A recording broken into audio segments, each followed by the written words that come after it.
demikian hidupku mau mengasihimu. Yesus, Engkau baik-baik. Halo adik-adik. Halo. Berjumpa lagi dengan kami di ibadah sekolah minggu GKJ Demak. Tetap semangat dan sukacita ya adik-adik. Mari kita memuji nama Tuhan hari lepas hari.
Sebelum kita mulai, mari kita berdoa terlebih dahulu. Saya handalkan. Allah Bapa yang ada di surga, kembali kami anak-anakmu menghadap Tuhan. Terima kasih Tuhan atas segala penyertaan-Mu, berkat yang telah Engkau berikan pada hari ini Tuhan, kesehatan dan apapun yang tidak bisa kami sebutkan satu persatu Tuhan. Terima kasih atas segala penyertaan-Mu Tuhan. Dan sebentar lagi ya Tuhan, anak-anakmu ini akan memulai ibadah sekolah minggu Tuhan. Kiranya Tuhan tuntun, berkati dari awal pertengahan hingga akhir dengan selamat Tuhan, tanpa adanya gangguan apapun Tuhan. Dan bimbing kami Tuhan akan menjadi anak-anak yang taat akan Tuhan. Terima kasih Tuhan atas segala penyertaan-Mu. Dalam nama Tuhan Yesus kami berdoa dan mengucap syukur. Amin. Adik-adik masih semangat dan sukacita? Mari memuji nama Tuhan dengan lagu Betapa Hatiku.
Selamat pagi Bapak, terima kasih Kau telah membimbing dan menuntun kami ya Tuhan dalam ibadah sekolah minggu ini.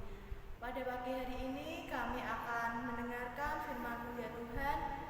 Berkati ya Tuhan Bapak atau Ibu Guru yang akan menyampaikan firman-Mu ya Tuhan. Semoga dapat kami terapkan dalam kehidupan kami masing-masing. Terima kasih ya Tuhan. Haleluya. Amin. Selamat pagi anak-anak. Salam sejahtera di dalam Tuhan Yesus Kristus. Apa kabar hari ini? Semuanya sehat-sehat semuanya ya? Amin.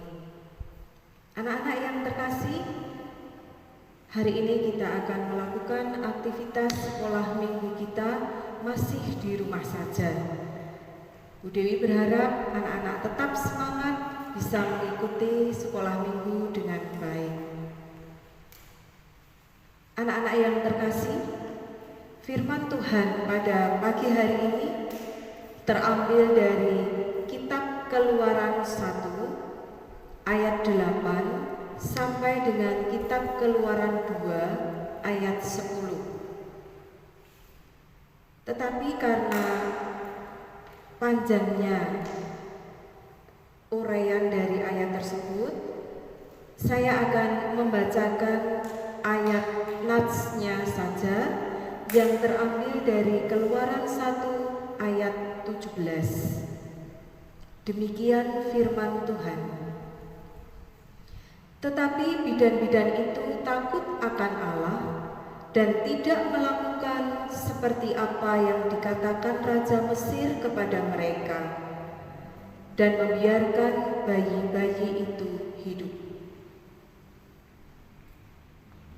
Anak-anak yang dikasihi Tuhan, pada kesempatan kali ini kita akan belajar firman Tuhan dari kitab Perjanjian Lama, yaitu dari kitab Keluaran seperti bacaan kita tadi, tentang kisah kelahiran Musa.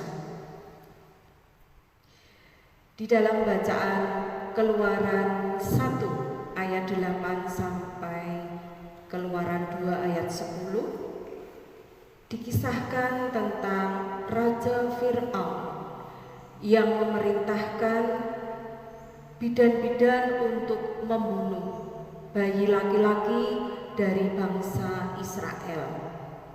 Pertanyaannya, mengapa Raja Fir'aun begitu kejam sehingga mengeluarkan perintah untuk membunuh bayi laki-laki?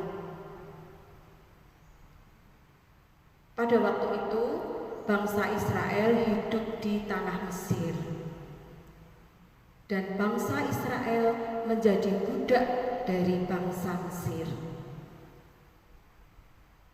Nah, semakin hari jumlah bangsa Israel semakin banyak, yang membuat Raja Fir'aun khawatir kalau jumlah bangsa Israel semakin banyak nanti bisa mengancam kekuasaan raja.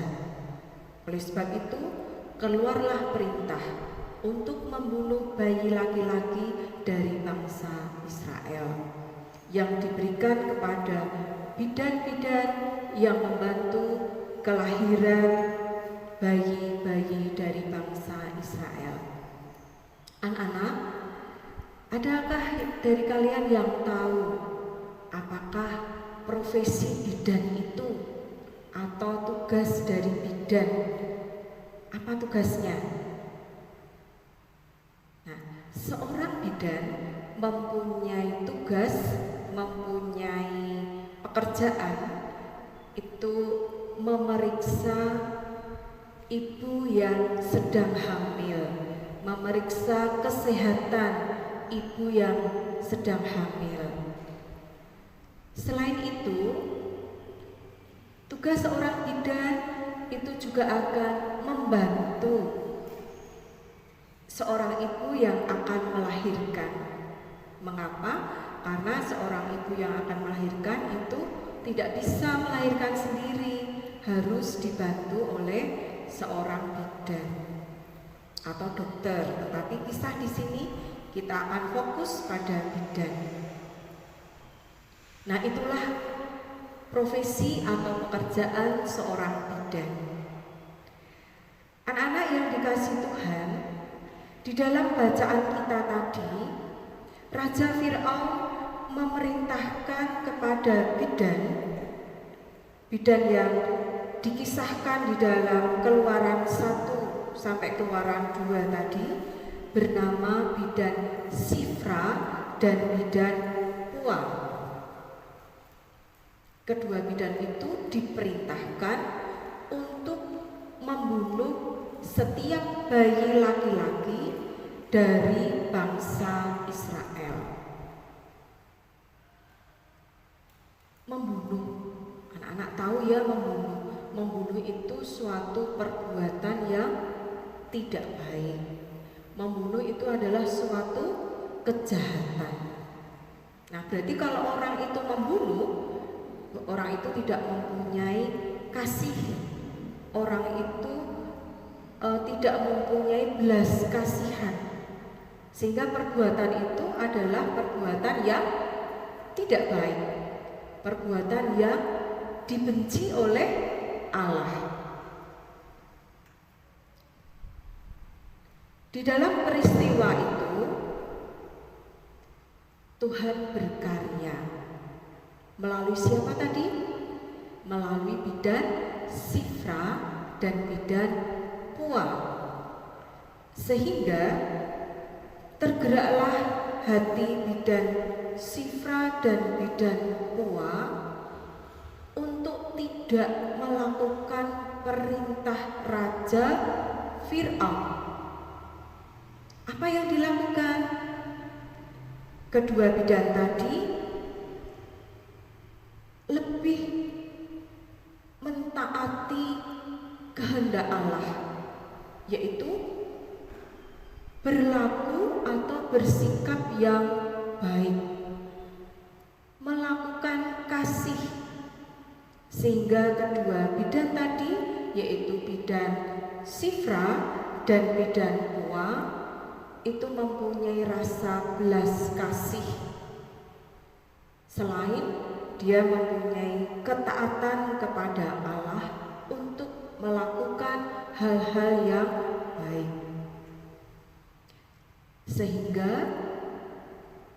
pada saat kedua bidan itu membantu kelahiran seorang ibu dari bangsa Israel yang ternyata anak yang dilahirkan itu laki-laki, maka anak itu tidak dibunuh, tetapi anak itu dibiarkan hidup.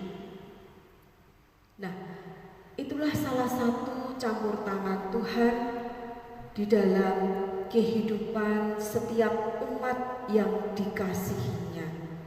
Di dalam bacaan kita, umat yang dikasihi Tuhan adalah bangsa Israel. Tuhan dapat berkarya melalui siapa saja. Di sini Tuhan bekerja melalui bidan Sifra dan bidan Pua yang mempunyai rasa belas kasih dan juga sikap yang taat kepada Tuhan. Anak-anak, siapakah bayi laki-laki yang dilahirkan seorang ibu dari bangsa Israel tadi? Bayi itu adalah Musa. Tentunya anak-anak sudah pernah mendengarkan cerita Musa dari guru-guru sekolah minggu. Siapakah Musa itu? Musa adalah pada waktu dewasanya nanti akan menjadi pemimpin bangsa Israel. Dia akan membawa bangsa Israel itu keluar dari Mesir, dari tanah perbudakan. Nah, untuk menggenapi rencana Allah, Allah turut campur tangan, Allah berkarya menyelamatkan bayi Musa tadi. Itulah anak-anak kisah dari bacaan yang bersama-sama kita terima dari Keluaran 1 ayat 8 sampai Keluaran 2 ayat 10. Kemudian teladan apa, pelajaran apa yang bisa kita ambil dari kisah kelahiran Musa yang dibantu oleh bidan Sifra dan bidan Pua. Tadi kita sudah membaca dari bacaan kitab Keluaran tadi bahwa bidan Sifra dan bidan Pua itu adalah bangsa Israel. Sedangkan yang dibantu ibu dari Musa itu adalah bangsa terbalik ya. Bidan Pua dan bidan Sifra adalah bangsa Mesir. Sedangkan ibu dari Musa adalah bangsa Israel. Tetapi bidan Pua tidak memandang itu sebagai suatu hambatan. Dia tidak memandang perbedaan bangsa. Dia tetap menolong, dia tetap membantu dan justru menyelamatkan bayi Musa sehingga bayi Musa tidak dibunuh. Nah, itu pelajaran yang pertama, di mana kita juga di dalam kehidupan sehari-hari, baik anak-anak di dalam bergaul di rumah dengan teman-teman, ataupun nanti kalau kembali sudah aktif di sekolah, itu kita dalam menolong sesama itu tidak usah memandang agamamu apa, kamu dari keluarga apa. Tidak, tetapi kita kalau ingin menolong, kita akan berusaha untuk tidak memandang perbedaan itu. Itu yang pertama. Yang kedua, sikap taat dan kasih yang dipunyai oleh bidan Sifra dan bidan Pua tadi. Sifat kasih dan taat kepada Tuhan, itulah yang kemudian diwujud nyatakan di dalam sikap yang baik kepada sesama. Sikap yang baik, yang taat, kasih bisa anak-anak praktekkan di dalam kehidupan bersama dengan teman-teman ataupun nanti di dalam kehidupan bersama kalau sudah kembali aktif di sekolah masing-masing. Yang ketiga, di dalam kisah tadi kita percaya bahwa di dalam setiap keadaan, di dalam setiap masalah ada Tuhan yang turut campur tangan, sehingga di dalam kesulitan, di dalam penderitaan bangsa Israel tadi, Tuhan campur tangan. Tuhan memberikan suatu berkat bagi bangsa Israel dengan kelahiran Musa yang dibantu oleh bidan Sifra dan bidan Pua. Nah, itulah anak-anak teladan dan pelajaran yang boleh kita terima pada hari ini di dalam kita melakukan aktivitas sekolah minggu kita. Nah, dari cerita Alkitab yang kita terima tadi, kita bisa belajar juga sejarah Alkitab, yaitu sejarah penyelamatan bangsa Israel yang dipimpin oleh Musa, yang diawali tadi dengan kelahiran Musa yang dibantu oleh bidan Sifra dan bidan Pua. Demikianlah anak-anak firman Tuhan yang boleh kita terima pada pagi hari ini. Dan marilah kita senantiasa belajar dari pengalaman kedua bidan tadi untuk taat, untuk setia dan mempraktekkan kasih di dalam kehidupan kita, sehingga hidup kita penuh dengan damai dan kita menjadi bagian dari pembawa damai itu. Tuhan memberkati. Amin. Teman-teman, setelah kita mendengarkan firman Tuhan, mari kita berdoa.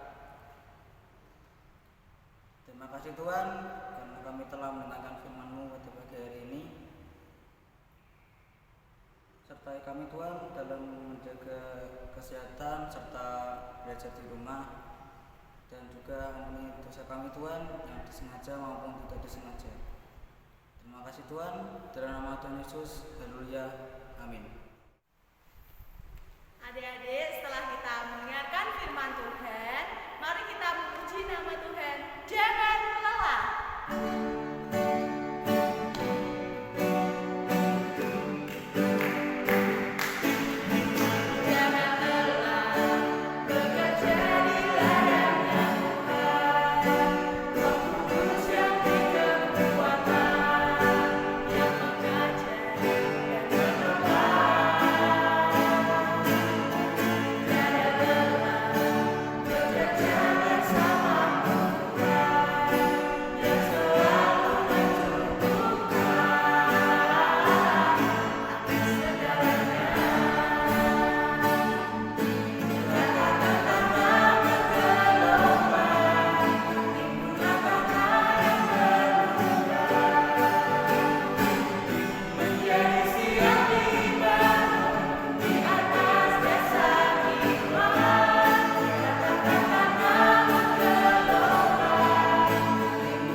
Pakai masker, Cuci tangan pakai sabun. dan tetap jaga kesehatan. Terima kasih. Tuhan Yesus memberkati.